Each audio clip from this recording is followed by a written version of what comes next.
வணக்கம். ஆதிபராசக்தியான லலிதா திரிபுர சுந்தரியை சுற்றி ஸ்ரீசக்கரத்துல இருக்கக்கூடிய 15 திதிநித்யா தேவிகள் பத்தி தெரியுமா?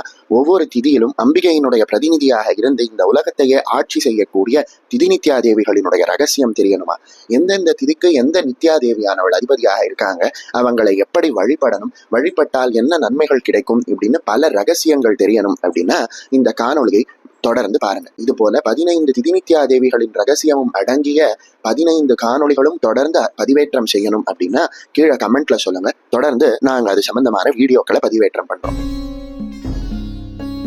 அம்பிகையினுடைய பராக்கிரமங்களை 1000 நாமங்களாக எடுத்து சொல்லக்கூடிய லலிதா சஹஸ்ரநாமத்துல பிரதீபன் முக்கியராகாந்த திதிமண்டல பூஜிதா அப்படின்னு சொல்லப்படுது. அதாவது பிரதமை முதல் அமாவாசை பௌர்ணமி வரைக்கும் இருக்கக்கூடிய திதி தெய்வங்களால் தினமும் பூஜிக்கப்படுபவள் அப்படின்னு இந்த நாமத்துக்கு அர்த்தம். அதே போல நித்யா பராக்கிரமாடோப நிரீக்ஷண சமுத்சுகா அப்படின்னு சொல்லப்படக்கூடிய நாமத்தினால் திதிநித்யா தேவிகளினுடைய பராக்கிரமத்தை பார்ப்பதில் அதிக நாட்டம் கொண்டவள் அப்படின்னு இந்த நாமத்துக்கு அர்த்தம். சரி, யார் இந்த திதிநித்யா தேவிகள் அப்படின்னு கேட்டானா, பிரதமை, த்விதியை, திருத்தியை அப்படின்னு ஒரு திதியையும் நாம பஞ்சாங்கத்துல சொல்றோம் இல்லையா?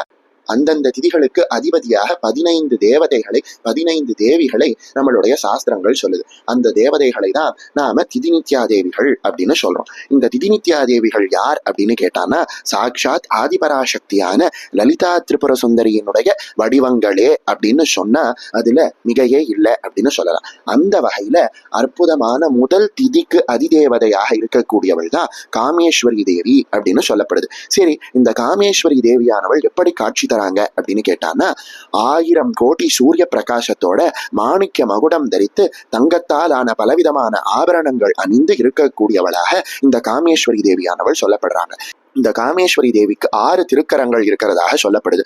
3 கண்கள் இருக்கிறதாக சொல்லப்படுது. தலையில சந்திரனை சூடியவளாக பொன்முறுவல் பூத்த முகத்தோட பாசம், அங்குஷம், கரும்பு, வில், அமிர்த கலசம், ரத்ன பாத்திரம், வரதமுத்திரை, அபயமுத்திரை போன்றவற்றை தரித்து அற்புதமாக இந்த காமேஸ்வரி தேவியானவள் காட்சி தராங்க.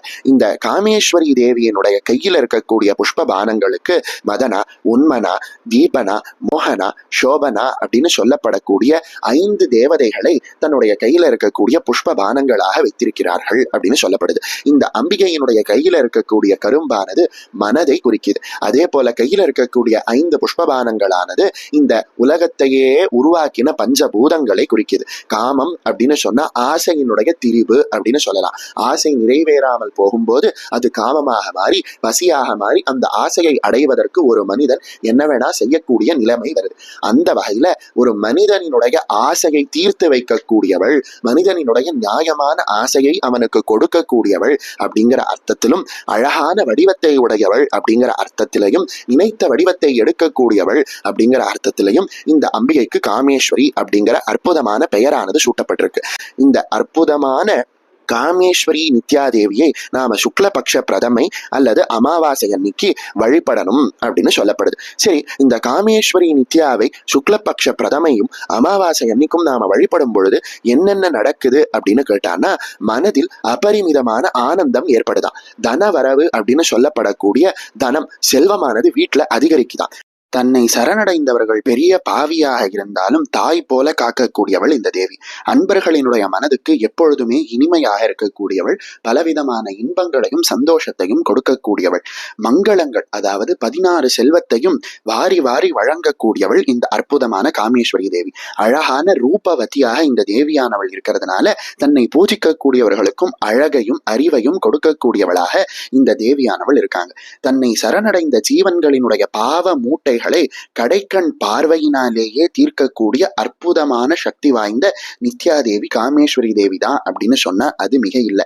இந்த அம்பிகையை வழிபடக்கூடியவர்கள், அதாவது காமேஸ்வரி நித்யாவை யார் யாரெல்லாம் வழிபடுகிறார்களோ அவர்களுக்கு புத்தி முக்தி ரெண்டுமே ஏற்படும் அப்படின்றது பலரும் அனுபவத்துல கண்ட உண்மையாக இருக்கு. இந்த தேவியினுடைய அருளால முக்காலத்தையும் உணரக்கூடிய ஞானமானது ஏற்படும். அடுத்தவர்களுக்கு உதவக்கூடிய மனப்பான்மையும் அதற்கான செல்வமும் ஏற்படும். அதனாலதான் பிரதமையிலையும், அதாவது சுக்லபக்ஷ பிரதமையிலையும் அமாவாசையிலையும் பிறந்தவர்கள் அனைவரும் முக்காலத்தை உணரக்கூடிய ஞானிகளாகவும் பிறருக்கு உதவக்கூடிய மனப்பான்மையும் கொண்டவர்களாக இருக்காங்க. இந்த அற்புதமான காமேஸ்வரி நித்யாவினுடைய மூல மந்திரத்தை 45 நாள் தொடர்ந்து பாராயணம் செய்தார்கள் அப்படின்னா இந்த தேவியினுடைய அருளானது விரைவில் சித்தியாகும் அப்படிங்கிறது பல உபாசகர்கள் அனுபவத்துல கண்ட உண்மை.